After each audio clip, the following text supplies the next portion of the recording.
urubanza aha turi ni Mwijuru, nawe ugiye kuburanira ukaza kuza gucirwa urubanza. Niba warakoze neza urabona ubuzima buhoraho, niba warakoze nabi urajya kwaswa ikuzimu. Njye mugiye kuburana uyu munsi ndi Allah ishobora byose, Alpha na Omega, umukuru nyiribihe byose, umuremyi, data, Imana iruta izindi mana, umwigisha mukuru, umuremyi mukuru, Imana igira ibyishimo, uwumva amasengesho, ndi uwo ndi we, Imana ifuha, umwami w'iteka, umwami nyiringabo, usumba byose, uwera cyane, umubumbyi, umucunguzi, igitare, umukiza, umwungeri, umwami w'ikirenga, n'abisumba byose. Impamvu ugiye gukoreshwa nanjye nyirizina ni ibyaha byinshi wakoreye ku isi, ariko imyitwarire y'uyu munsi iraza kugena aho werekeza. Urinde wowe. Amazina yanjye nyakuri nitwa Nkusi Thomas. Mfite urugo, umugabo, ndubatse, mfite abana 3 n'umugore umwe. Kusunanye kuba kwise Nkusi Thomas, kuki wise Yanga? Uko naje kwitwa Yanga rero narabyise, ndibuka natangiye gusobanura filime mfite imyaka 18. So icyo gihe rero nari umwana. Hari abandi basobanuzi bahise baza, harimo Mike, harimo Master Jake, harimo witwa Super. Rero icyo gihe ninjye wasaga nawe ndi muto muri bo. Maze ndareba ndabona ko bakwita Yanga. Yanga bisobanura umuto. Nuko izina ryafashe, ahubwo niyise Yanga Prophet bwa mbere na mbere. Abantu rero banze mu mafilime ya mbere bajyaga bumva Yanga Prophet. Ninjye wabyise. Wise Yanga Prophet, umuhanuzi muto, ariko ibyo wakoraga byari abanye n'ubuhanuzi. Watukaga abagore, ugasebya abakobwa, ugasebya bagenzi bawe, ibyo byose biterwaga n'iki? Nabigiyemo biraho, nyuma mbonamo amafaranga. Mbonyemo amafaranga mbikora nk'umwuga. Uravuze ngo wasebyaga bagenzi bawe ugamije kubona amafaranga.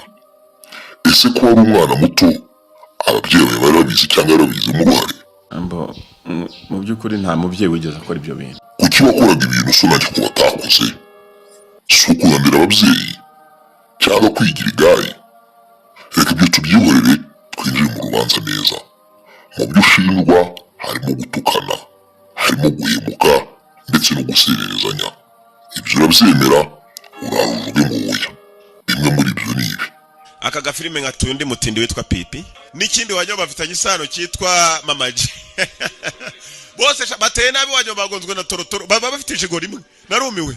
Pipi ariko ndakamutuye nubwo ateye nabi. N'icyitwa cya Junior we arakapfa gusa, afite agasura nk'akambu yitwite. Junior wabaye iki? Ngo simbizi, niko yavutse avuga sura ni nk'akisiha. Ntago mututse murase byubahiro.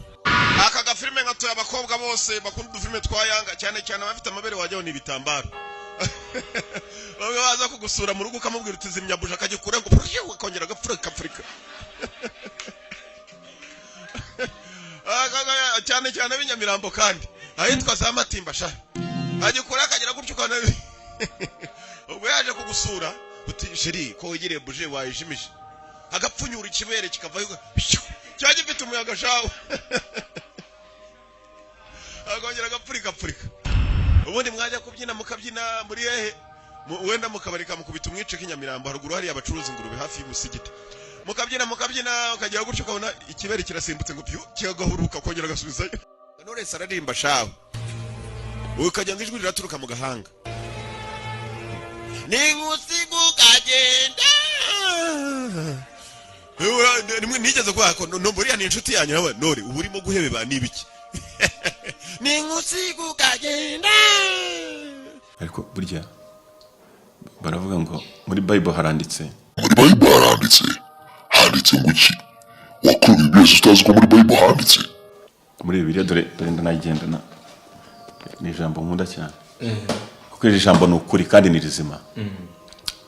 Muri Bibiliya haranditse ngo urupfu n'ubuzima biri ku rurimi abarukunda bazatungwa n'icyo ruzana. urwo rurimi rero utabashije gukoresha neza rugiye kugukoraho.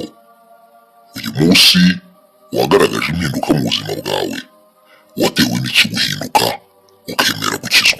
njye namenye Imana, menya Imana, mbona Imana ikora, mbona Imana ikora imirimo n'ibitangaza abantu bajya bavuga, noneho mu kubikora kwayo bimbaho. yego nibyo koko, ntabwo ubeshya Imana irakora. ese ubundi ugiye gukuranisha uranyemera? ntugire ngo nuko uri umuhanga, si uko uri umunyabwenge kurusha abandi, si imbaraga ukoresheje nyinshi. ubwo noneho ibi ni uko nawe wabyikorera.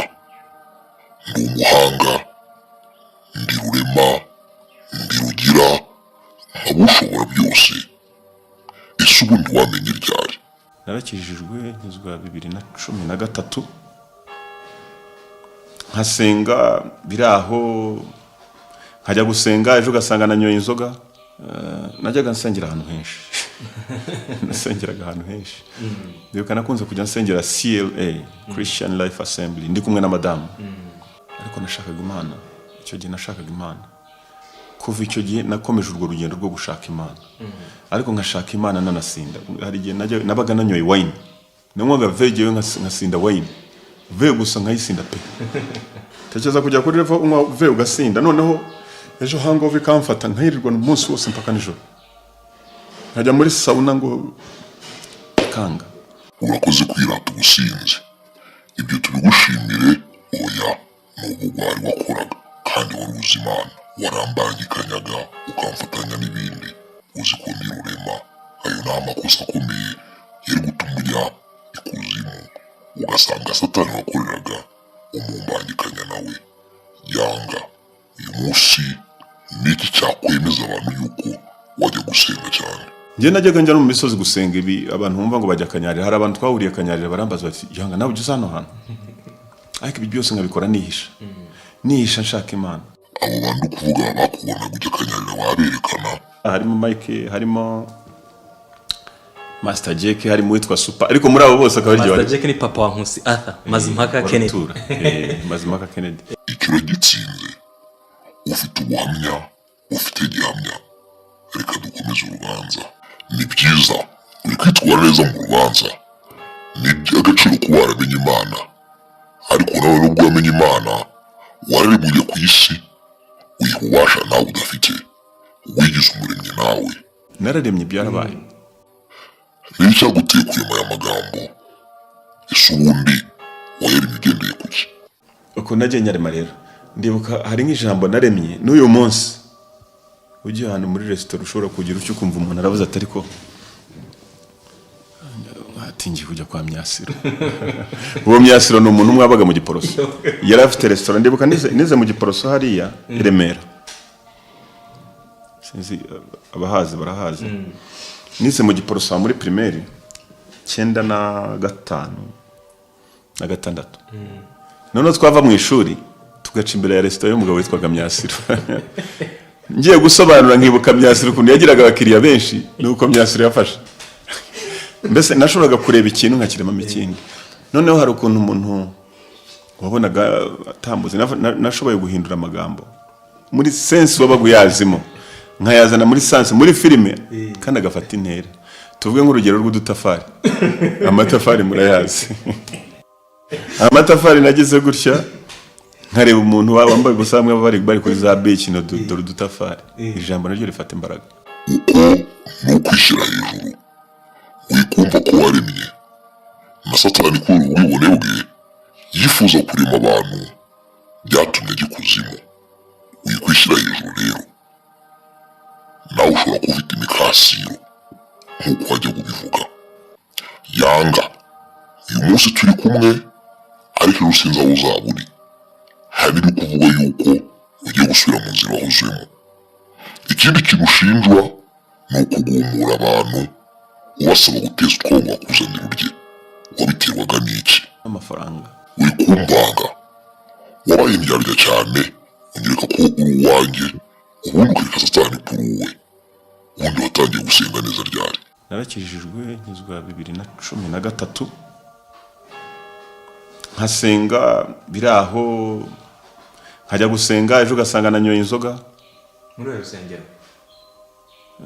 najyaga nsengera ahantu henshi nasengeraga ahantu henshi ndibuka nakunze kujya nsengera CLA Christian Life Assembly ndi kumwe na madamu ariko nashakaga Imana icyo gihe nashakaga Imana kuva icyo gihe nakomeje urwo rugendo rwo gushaka Imana ariko nkashaka Imana nanasinda hari igihe nabaga nanyoye wine nanywaga vege yo nkasinda wine vege gusa nkayisinda pe tekereza kujya kuri revo unywa vege ugasinda noneho ejo hangover ikamfata nkayirirwa umunsi wose mpaka nijoro kubera ubushake wagaragaje muri iyi si bwo kwifuza guhinduka ugakorera Imana imwe rurema ariyo jyewe ubonye ijuru n'icyo warenzaho.